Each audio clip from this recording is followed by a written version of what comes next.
میں ذرا سی بھی تبدیلی نہیں کی۔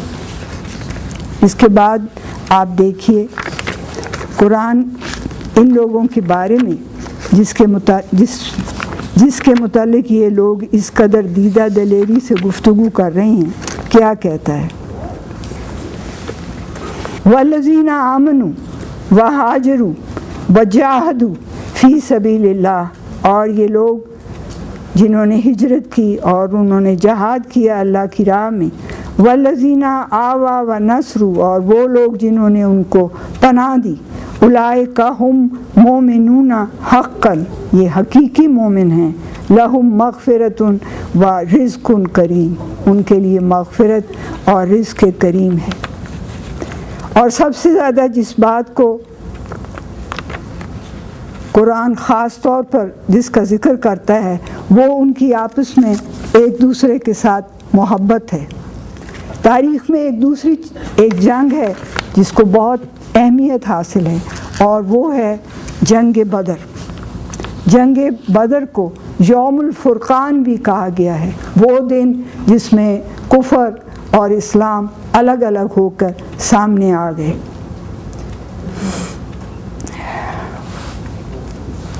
اس میں اللہ تعالیٰ کہتے ہیں فَلَمْ تَقْتُلُوهُمْ، تم انہیں قتل نہیں کر رہے تھے، قتل تو انصار اور مہاجر ہی کر رہے تھے، لیکن یہ محاورتاً کہا گیا ہے۔ اور جو لوگ تیرے ہاتھ پر بیعت کر رہے تھے اس عہد و پیمان کے وقت، ان کے ہاتھ کے اوپر تیرا ہاتھ نہیں ہوتا، یوں سمجھو کہ وہ خدا کا ہاتھ ہوتا ہے۔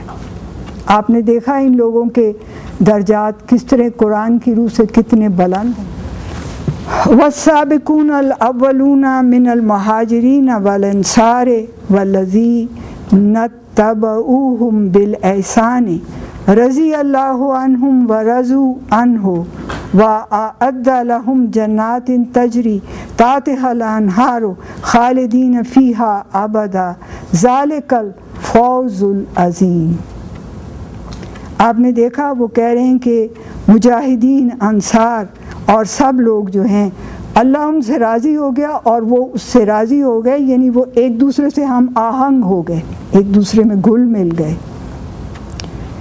اور مہاجرین اور انصار میں سے جن لوگوں نے اس نظام کے قیام کے لیے پہل کی جبکہ حالات بہت ہی نامساعد اور واقعات سخت حوصلہ شکن تھے، اور جن لوگوں نے حسن کارانہ انداز سے ان کا اتباع کیا، تو چونکہ انہوں نے قوانین خداوندی سے ہم آہنگی اختیار کی تھی، اس لیے ان کی برکات ان سے ہم آہنگ ہو گئی۔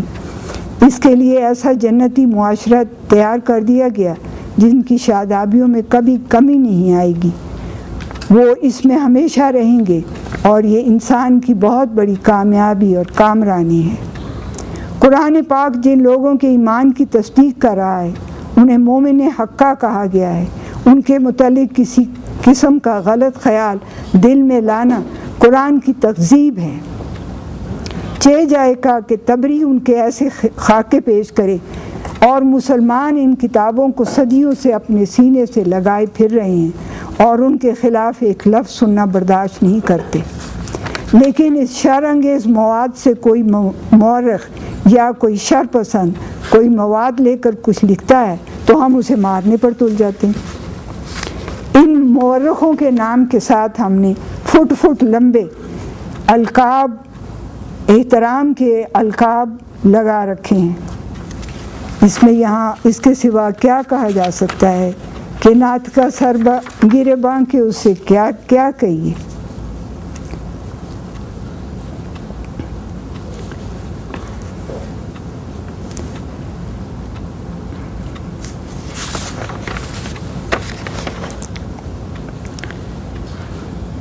سبائی مجوسی ذہن رکھنے والے لوگوں نے مسلمانوں کی رسول خدا سے محبت اور عقیدت سے فائدہ اٹھاتے ہوئے انہیں فرقوں میں تقسیم کر دیا ہے، اور اس جھگڑے کو ایک نہ ختم ہونے والی طویل جنگ بنا دیا ہے۔